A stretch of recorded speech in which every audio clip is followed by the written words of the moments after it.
দেখো আমি আবার রিপিট করে দিচ্ছি। ট্রানজাকশন চেনার উপায়, শোনো, ট্রানজাকশন চেনার উপায় হচ্ছে যে আমি ট্রানজাকশনটা নগদে কিনেছি না ধারে কিনেছি। পারচেজ এবং সেলস আমি এখানে লিখে দিচ্ছি। যদি আমি ট্রানজাকশনটা নগদে কিনি, ধারে কিনি, তাহলে সেই ট্রানজাকশনটা পাশে দেখবে on credit mister X mister Y, purchase from mister X এরকম লেখা আছে, বা নামও লেখা আছে অন ক্রেডিট লেখা। তাহলে ওই ট্রানজাকশনটা আমি ক্রেডিট ট্রানজাকশন ধারে কিনেছি বুঝে যাবো।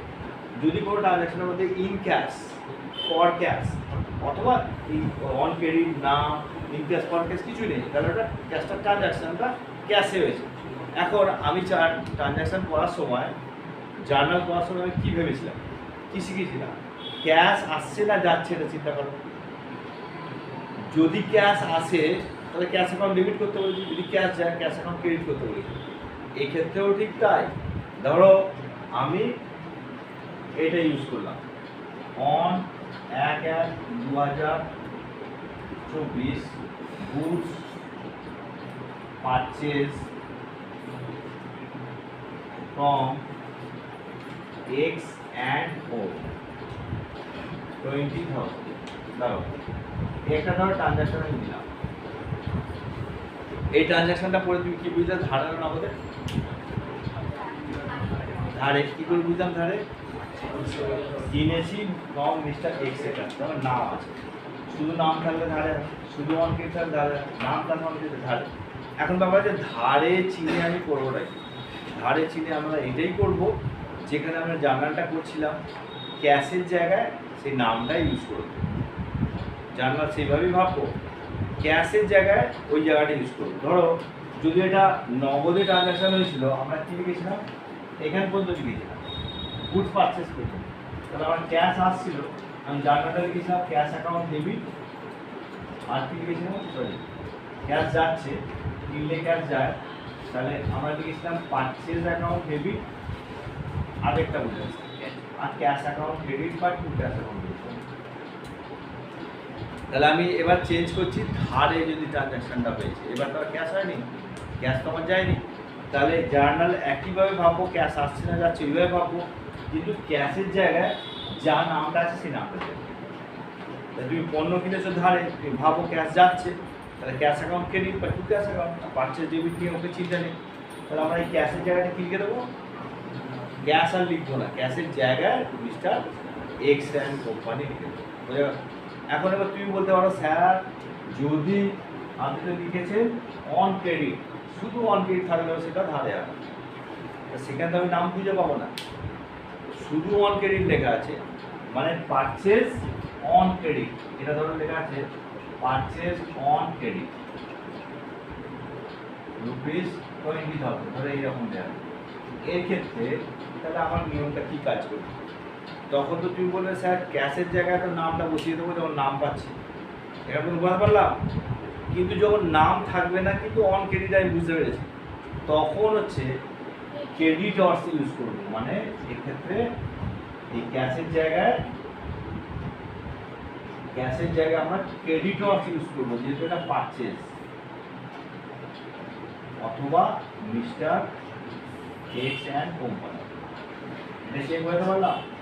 টু ক্যাশের পরিবর্তে এইটা, অথবা টু ক্যাশের পরিবর্তে, তাহলে নামের ক্যাশের জায়গায় হয় সেই নামটা আসছে, ঝামেলা শেষ। নাম না থাকলে এটা বোঝা গেল, এটা নোটে আমার লেখানো আছে, দেখে ওদের কাছে নোট নেবে, নোটটা ছবি নিয়ে যাবে, সেই নোট থাকলে সম্পূর্ণ ডিটেলস লেখানো আছে, আমি এটা বুঝিয়ে দিই, এটা বোঝা গেল।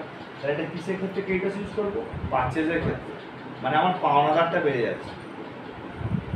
তাহলে আমার সেলসের ক্ষেত্রে কী হবে, ডেটর্স ইউজ হবে। দেখো এবার যদি আমরা এটাকে ইউজ করি অন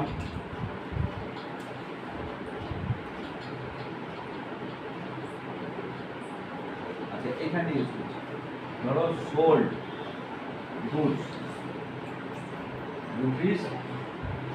₹10,000, আমার দেখো সোল্ড গুডস অন ক্রেডিট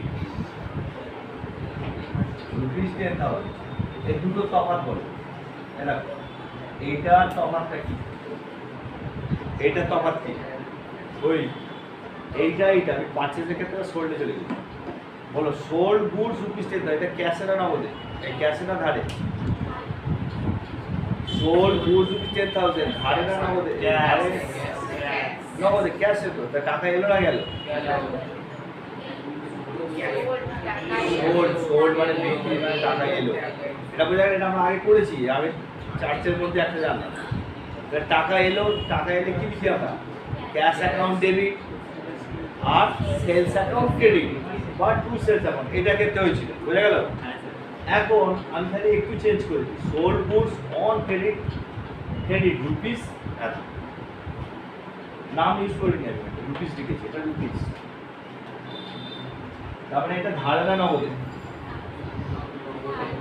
এটা নগদে। কি তাহলে শিখলে? এই তো অন ক্রেডিট কথাটা আছে, sold goods on credit, on credit থাকলে কি হয়? ধারে আসবে। নাম না থাকলে সেটা তো নগদে হলো, তো সামনে মিটে গেল। আর অন ক্রেডিট মানে ধারেটা, বোঝা গেছে? এবার বলো জার্নাল একই, আগে জার্নালটা কি ছিল? Cash account debit to sales account বা সেলস অ্যাকাউন্ট ক্রেডিট ছিল। তাহলে আমি পরিবর্তনটা কোনটা করবো? সেলসটা না ক্যাশটা? ক্যাশটা। তাহলে আমি ক্যাশের জায়গায় কি লিখবো? ডেটর্স ইউজ করবো। যদি নাম থাকে তাহলে নাম লিখে দেবো। তাহলে জার্নালটা বলছি, জার্নালটা বলছি এইটার জন্য। এই জার্নালটা কি ছিল? তাহলে আমার ক্যাশ অ্যাকাউন্ট, এটা জার্নাল, এটাকে বলেছি। এটার জন্য দেখো নিয়ে নেবে ক্যাশ অ্যাকাউন্ট ডেবিট, এটা কোনো পরিবর্তন নেই, টু সেলস অ্যাকাউন্ট, এটা নগদে হয়েছে, বলো। আর এটা যেই ধারে হয়ে গেল তখন ক্যাশের জায়গায় নাম আসবে, অথবা সেল যেহেতু তাহলে ডেটাস আসবে। তাহলে আমি লিখবো নেম অথবা ডেটর্স অ্যাকাউন্ট, এটা বুঝতে পারবে সবাই? Debtors account debit to sales, সেলসে কোনো পরিবর্তন হবে না, সেলস যেমন আছে তেমন, শুধু ক্যাশের জায়গাটা পরিবর্তন হবে। ক্যাশের জায়গায় খালি নাম হয়ে যাবে, অথবা ডেটর্স হবে, অথবা ক্রেডিটর্স হবে। যদি আমি কিনি তাহলে ক্রেডিটর্স হবে, আর যদি বেচি তাহলে ডেটর্স হবে। ক্লিয়ার আছে? এর মধ্যে ক্লিয়ার? তাহলে এবার ছবি এনে দিয়ে না,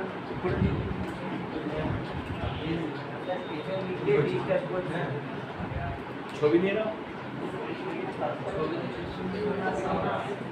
স্যার এই যে মিস্টেক ডিস্টার্ব করছে এরকম শুনেছি।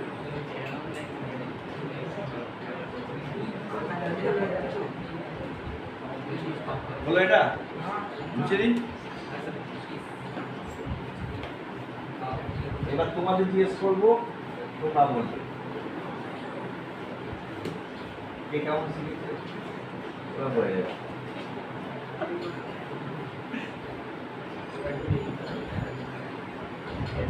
এবার শোনো, এগুলো সব নোট খাতাতে আছে, যারা অলরেডি ধরো 3 মাস পড়া আছে তাদের কাছে আছে। এগুলো একটু নিয়ে নেবে, ছবি আকারে সুন্দর করে বসে লিখবে, নাহলে কিন্তু জার্নাল আবার আটকাবে। যখন আমরা জার্নাল করছি, শুরু করেছি, আবার আটকাবে। এবার দেখো আরেকটি জিনিস বুঝি, দেখবে রিটার্ন, RETURN, রিটার্ন মানে কি? ফেরত। ফেরত হচ্ছে দু রকমের হয়, একটাকে বলা হয় পারচেজ করলে পারচেজ রিটার্ন, ওই দেখো পারচেজ রিটার্ন মানে হচ্ছে ক্রয় ফেরত, ক্রয় করেছিলাম ফেরত দিয়ে দিচ্ছি, এটাকে বলা হয় পারচেজ রিটার্ন। আর সেল করেছি ফেরত দিই, এটাকে বলা হয় সেলস রিটার্ন, বিক্রয় ফেরত। এটা হচ্ছে সেলস রিটার্ন, বিক্রয় ফেরত। হলো? পারচেজটা কি ছিল? পারচেজ ছিল খরচ, আর পারচেজ রিটার্নটা তাহলে কি হয়? উল্টো, দিন আর রাত, পারচেজের উল্টো পারচেজ রিটার্ন। তাহলে পারচেজ যদি খরচ হয়, পারচেজ রিটার্ন কি হবে? আয় হবে। পারচেজ তো খরচ, এটা আয় হবে, ওটা ব্যয়, এটা আয়। সেলস কি ছিল? সেলস হচ্ছে আয় না ব্যয়? তাহলে সেলস রিটার্নটা কি হবে? বোঝা গেল? তাহলে আমি এখানে লিখে দিচ্ছি পারচেজ রিটার্ন হচ্ছে, পারচেজটা সবসময় ডেবিট হয়, খরচ, তাহলে পারচেজ রিটার্ন কি হবে? ক্রেডিট। কেন ক্রেডিট হলো? এটা আয় বলে। আর এটা বলো সেলস রিটার্ন, সেলস কি ছিল? আয়। সেলস রিটার্ন তাহলে কি? ব্যয় বা খরচ। তাহলে এটা কি হবে? ডেবিট। কনসেপ্টটা বোঝা গেল? পার্চেজ রিটার্ন, সেলস রিটার্ন বুঝছে? এটারও ছবি দাও, আপনারা আরেকটু করে বুঝিয়ে দিই তারপরে। এবার ধরো ডিসকাউন্ট। ডিসকাউন্ট মানে হচ্ছে ছাড়। ডিসকাউন্টও দু রকমের হয়। একটাকে বলা হয় ডিসকাউন্ট অ্যালাউড,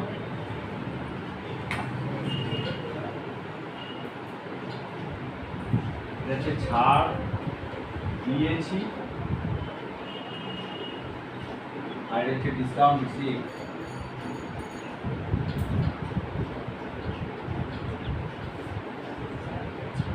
ছাড় পেয়েছি। ডিসকাউন্ট অ্যালাউড হচ্ছে খরচ। ডিসকাউন্ট অ্যালাউড কি? খরচ। তাই কি হচ্ছে? ডেবিট হবে। আর ডিসকাউন্ট রিসিভটা কি? আয়। তাই কি হবে? ক্রেডিট হবে। ক্রেডিট মানে কি হয়? ক্রেডিট মানে হচ্ছে খরচ আর আয়ের কথা বলা হয়। তাহলে কোন অ্যাকাউন্ট? Nominal account. নমিনাল অ্যাকাউন্টেই বলা আছে খরচ আর আয়ের কথা, অন্য অ্যাকাউন্টে নয়। এটা বোঝা গেল? নেক্সট হচ্ছে আর কি জানা আছে? ক্যারেজ। CARRIAG। ক্যারেজ মানে হচ্ছে বহন খরচ। এটা হচ্ছে বহন খরচ, মানে যে খরচটা বহন করতে হয়, বহন খরচ। ক্যারেজ কথা অর্থ হচ্ছে বহন। ক্যারেজও দু রকমের হয়।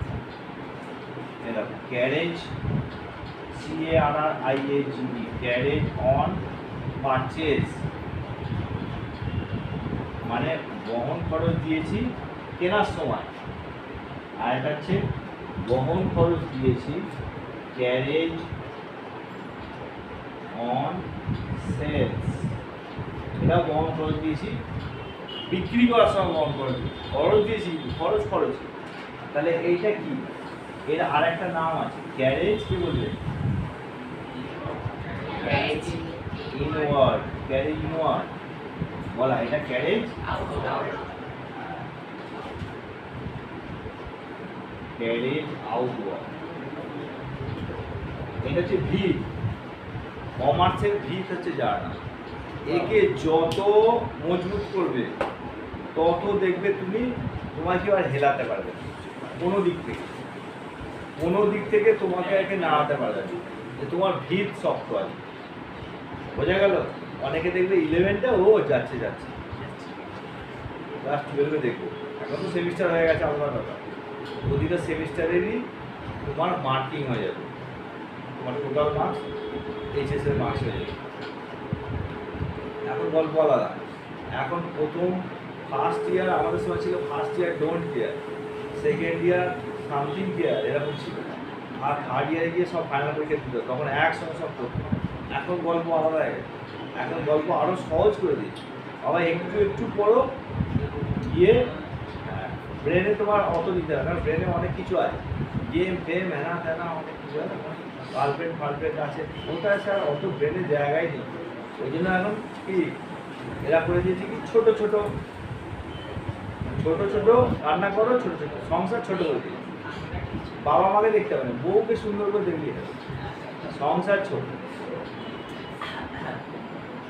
ব্যাপারটা বোঝা যাচ্ছে? তাহলে এখন আর ওই 51 পরিবারের গল্প আর নেই। এক জায়গায় বড় করে রান্না হবে, এক জায়গায় বসে খাবে, দুধ কি রান্না, 51 দেখছি কি রান্না। হ্যাঁ, ও তাকে তো শোনা আছে। হ্যাঁ, এগুলো তো ভাইরাল হওয়া দরকার। ঠিক আছে, এটা ক্যারেজ ইনওয়ার্ড। তাহলে কি হবে বলো তো? রাতুল বলবে, দেখবে ক্যারেজ ইনওয়ার্ড তাহলে কি হবে? ডেবিট হবে না ক্রেডিট হবে? আর ক্যারেজ ইনওয়ার্ড, ক্যারেজ আউটওয়ার্ডটা বাহ, দেখেছি আমি ভুল বলেছি। আমি ঠিক বেছে বলেছি, ভুল বলবে। ক্যারেজ কথা অর্থ বহন করো, দিয়েছি অথবা নিয়েছি। নিয়েছি বিক্রি করতে গিয়ে দিয়েছি, বুঝতে পারো? তাহলে কেমন বললো? আমি আবার ওভার কনফিডেন্ট হয়ে যাই যে একদম ভুল বলবে, কারণ আমি যেটা বলছি তখন তো শোনেনি, তখন শোনেনি। আবার দেখো রানাকে জিজ্ঞেস করো, সেও কেমন বলে আমার জানার তো শেখা। এখনই ও আবার বলুন স্যার 2টো কোশ্চেন করুন, বলে দেবো। দুটো কোশ্চেন দেবো, দুটোই পারবে, অথচ শেখা, তাহলে শেখাটা ওরকম শেখা হলে ওই রকমই হবে। দেখ ওই যে সবই ডেবিট আর ক্রেডিট হচ্ছিল, তুমিও কি এটাকেও ডেবিট আর ক্রেডিট মেরে দিলে, এটাও খরচ ডেবিট, ওটাও খরচ ডেবিট, এই জন্য তো জিজ্ঞাসা করবো, এবং মুখে বলেছি তা আবার জিজ্ঞাসা করবো, তাই না? আমরা বলেছি খরচ বিক্রি করার সময় দিয়েছি, কেনার সময় দিয়েছি, খরচ তো খরচ, এটাই নামটা ইনওয়ার্ড আর আউটওয়ার্ড, বোঝা গেল ব্যাপারটা? তাহলে এবার যদি আমরা কিছু জানা তোমার খাতায় দিই, বুঝতে পারবে নিশ্চয়ই, যতটুকু তো বুঝেছি। আরেকটা ব্যাপার একটু বুঝিয়ে দিলে আমার জানাটা অনেকটা বোঝানো হয়ে যাবে, সেটা হচ্ছে ড্রয়িংস ব্যাপারটা, বুঝেছি? ড্রয়িংস মানে হচ্ছে পার্সোনাল ইউজ। এটা ছবি তোলা আছে? ছবি তোলা মানে হচ্ছে খাতায় নোট খাতা সব সুন্দর করে লিখবে, ছবিকে আবার যেন রেখে দিয়ে তাহলে ওকে আবার চন্দনের ফোঁটা মালা পরাতে হবে, ছবি ছবি হয়ে যাবে। আমাদের এখানে আমটাতে একটা ছবি ছিল, সে গোটা মার্কেট পুরো একদম তজনজ করি, ছবি মানে ছবি পাল্টি একটা, সে গোটা মার্কেটে, আমটা মার্কেটে যদি কাউকে জিজ্ঞেস করে ছবি পাল্টি, সবাই চেনে এরকম। সেরকম না হয়ে যাবে, ছবি ছবি যেন ছবি পাগল হয়ে যাবে, চন্দনের ফোঁটা মালা পরা, ছুটিও বুঝতে পেরেছো? তাহলে এটা মুছে দিই, ছবি হয়ে গেছে। তোমার তো আগে লেখা ছিল, হ্যাঁ ঠিক আছে, যখন সকাল সকাল আসতে এসে দেখতে মানে ছেলে দেখতে,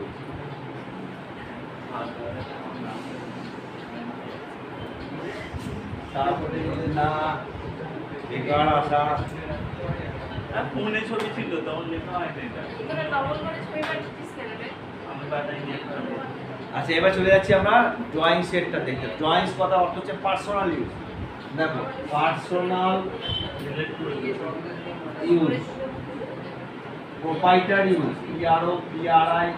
PROPRIEURS, proprietors use, own use, own use. আর একটা দেখবে শব্দ, কে বলতে পারবে? আমি এখানে তিনটে শব্দ লিখেছি। পার্সোনাল ইউজ মানে ব্যক্তিগত খরচ, ব্যক্তিগত ব্যবহার। প্রোপাইটার্স মানে মালিক, মালিক ব্যবহার করছে, এটাও ব্যক্তিগত। আর একটা ইউজ করেছি ওন ইউজ। আর কি আছে বলো? এর নিয়ারেস্ট শব্দ অনেকগুলো আমি লিখিয়েছিলাম। রেসিডেন্সিয়াল ইউজ, না তাও হবে। আর সেলফ ইউজ, না তাও হবে। আর ওন ইউজ তো লিখেছি। আর একটা আমি শব্দ লিখিয়েছি, এটা ইউজ হয়। হ্যাঁ দেখছি তো, হ্যাঁ কেউ হ্যাঁ ঠিক আছে। আটটা দেবো না তোমাকে, ভুল পকা ব্যারাম হয়ে গেছে, অনেকগুলো আছে। আরে ড্রয়িংসের ব্যাপারই তো করছি আমরা। হ্যাঁ আছে, বলো। 2, 3, 4, 5টা লেখানো আছে। হ্যাঁ বলো, কোনটা লেখানো নেই সেটা বলো। হাউস হোল্ড ইউজ লেখা নেই, হাউস হোল্ড ইউজ লেখা নেই, হাউস হোল্ড নেই। তাহলে তো আমার মনে পড়েছে, আপনি আর তখন অর্ধেক লিখেছিলেন। হ্যাঁ হাউস হোল্ড ইউজ। হ্যাঁ আপনাকে কে ফোন করেছে, আপনার ভিডিও বন্ধ হয়ে গেছে।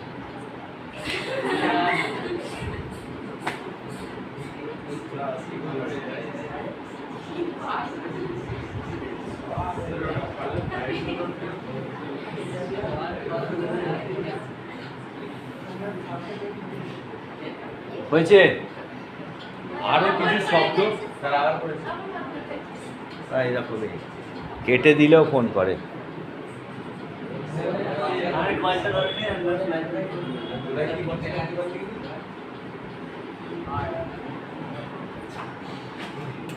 এটা জয়পুরের ছাত্রী। আচ্ছা আবার করে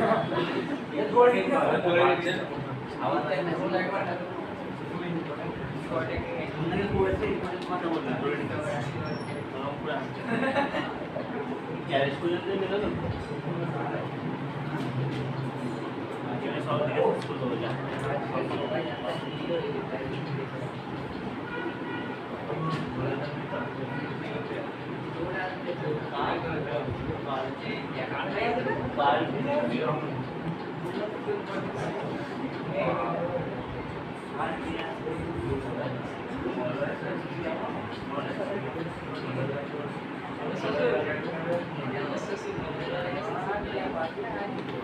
আচ্ছা দেখো,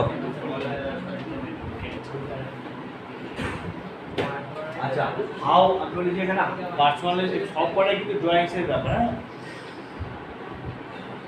বন্ধ হয়ে যাবে তো। আমরা ক্যামেরাম্যানের দায়িত্ব household use, manager, proprietors use, personal use, own use আর সেলফ ইউজ, রেসিডেন্সিয়াল ইউজ, এগুলো সব দেয় না, এই কথাগুলো বেশি ইউজ হয়। এইগুলো মানেই জানবে ব্যক্তিগত ব্যবহার হয়েছে। এটাকে আমাদের কমার্সের ভাষায় বলা হয় ড্রয়িংস। এটাকে বলা হয় ড্রয়িংস, DRA, এই শব্দটা আমরা ইউজ করি কমার্সে। ড্রয়িংস, ড্রয়িং করে দেবে যাতে এস না যোগ করলে আবার সেই লেখা হয়ে যাবে, আঁকা হয়ে যাবে। এই জন্য কথাটা আমাদের ড্রয়িংস, বোঝা গেল? এবার হচ্ছে ড্রয়িংস আমি কী কীভাবে ড্রয়িংস করতে পারি। মালিক পার্সোনাল ইউজ কে করে? যে মালিক সে ইউজ করবে। সে গুডস মানে দ্রব্য ইউজ করতে পারে, সে ক্যাশ টাকা ঘরে নিয়ে যেতে পারে, সে ব্যাংক থেকে বিজনেস ব্যাংক অ্যাকাউন্ট থেকে তার টাকাগুলো নিয়ে যেতে পারে, বলো বোঝা গেল? বা বিজনেস ক্যাশ অ্যাকাউন্ট থেকে তার ছেলের মাইনে দিয়ে দিচ্ছে, ফিস দিয়ে দিচ্ছে, তার ইনকাম ট্যাক্স দিয়ে দিচ্ছে, তার কিছু খেতে হলে ওখান থেকে বলো পেমেন্ট করে দেয়, তাই তো? বড় রেস্টুরেন্টে পেমেন্ট করে দেয়, ওখান থেকে ও পেমেন্ট করে দিচ্ছে, অনলাইন পেমেন্ট করে দিচ্ছে। তাহলে এইগুলো যা কিছুই হচ্ছে, যাতে এগুলো সব ব্যক্তিগত ইউজ বলেই ড্রয়িংস হয়। যাই ড্রয়িংস হবে, আমরা যদি ক্যাশ যায় তাহলে আমি এখানে একটা লিখে দিচ্ছি, দেখবে যদি ক্যাশ ব্যবহার করে, কী ব্যবহার করে বুঝতে পারছো? Personal use. যদি ক্যাশ ব্যবহার করে, কে ক্যাশ ব্যবহার করে? মালিক। তাহলে আমরা ড্রয়িং সবসময় ডেবিট হবে। দেখো ড্রয়িং এই ক্ষেত্রে আমরা সবসময় ডেবিট, ড্রয়িং অ্যাকাউন্ট ডেবিট হবে। যদি ক্যাশ যায় তাহলে ক্যাশ হয়ে গেল, ক্যাশ অ্যাকাউন্ট ক্রেডিট হবে, ক্যাশ অ্যাকাউন্ট।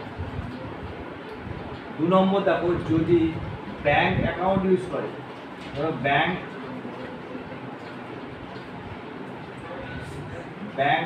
ব্যালেন্স ব্যবহার করে, তাহলে আমরা লিখবো ঠিক একইভাবে ড্রয়িংস অ্যাকাউন্ট ডেবিট টু, তখন ক্যাশ হবে না, ব্যাংক হয়ে যাবে। যেহেতু আমরা বলো তখন drawings account debit to bank হয়ে যাবে, ক্যাশের জায়গায় ব্যাংক হয়ে গেল। যদি ব্যাংক ইউজ করছি তখন তো ক্যাশ আছে না। নেক্সট হচ্ছে মালিক যদি গুডস ব্যবহার করে, অর্থাৎ চালের গুঁড়াও, চাল কি ও বাইরে থেকে কিনে খাবে? ওখান থেকে কিনে খাবে। তাহলে পার্সোনাল ইউজের জন্য যে অবস্থা চাল নিয়ে যাচ্ছে, তাহলে এটা পার্সোনাল গুডস, কিন্তু এটা তখন দেবে ড্রয়িংস অ্যাকাউন্ট ডেবিট টু, কে বলবে? তারপরে মানে থেকে রিমিকা প্রথমে খুব ভালো পারফরমেন্স দেখাচ্ছিল। হ্যাঁ, two purchase account, drawings account debit two purchase account. হ্যাঁ, ড্রয়িংস অ্যাকাউন্ট কত ক্লিয়ার আছে? এবার আমি কিছু টাস্ক দিচ্ছি, এবার তোমাদের বই থেকে বললো। আরেকটা মনে রাখবে, যে কোনো ট্রানজ্যাকশানে যদি দেখো যে চেক পেমেন্ট হচ্ছে, তখন আমরা যেভাবে ভাবছি সেভাবে ভাববো, ক্যাশের জায়গায় খালি ব্যাংক কথা ইউজ করবো। ধরো আমি ক্যাশ পেড না লিখি, তো সেটা দিয়েছে cheque paid to mister Y, cheque paid, cheque দিতে পারে তো, বা online payment to mister Y, তখন তার ক্যাশ টাকা গেছে, হাত থেকে ক্যাশ গেছে, জানি তো কোথেকে গেছে? ব্যাংক অ্যাকাউন্ট থেকে গেছে। তাহলে আমরা ক্যাশের জায়গায় ব্যাংক কথাটা ইউজ করবো। জানা লাইক কোনো পেমেন্ট দিচ্ছি, কোনো পেমেন্ট নিচ্ছি, অনলাইন পেমেন্টও নিতে পারি, তাহলে আমার ব্যাংক ব্যালেন্সটা পাচ্ছে, হাতে ক্যাশটা পাচ্ছে, কি ক্লিয়ার হলো ব্যাপারটা? তখন কিন্তু ক্যাশের জায়গায় ব্যাংক কথাটা ইউজ করবো। আর আমাদের কোনো বিজনেস যদি স্টার্ট করে সেটা সবসময় লিখবে cash account debit two capital. Cash বিজনেসে আসছে আর ক্যাপিটাল হিসেবে লিখে রাখা হয়, যেটা আমরা অ্যাকাউন্টিং কোয়েশ্চেন করতে গিয়েও শিখেছি। এবং শুধু যে ক্যাশ দিয়ে বিজনেস আরম্ভ করে তা তো না, ক্যাশ, ফার্নিচার, স্টক, মেশিনারি যা যা নিয়ে আসবে সব ডেবিট টু টোটালটা ক্যাপিটাল। আমি ক্যাশ এনেছি 1 লাখ, ফার্নিচার এনেছি 2 লাখ, বিল্ডিং এনেছি 3 লাখ, তাহলে মোট যা টোটাল হলো টু ক্যাপিটাল হচ্ছে 8 লাখ। ক্লিয়ার আছে? ন্যারেশনে ওই একই কথা, being business started with cash, furniture, bank, building যা যা এটসেট্রা। Narration clear? বাস এখান পর্যন্ত যা বোঝালাম। স্যার বলছি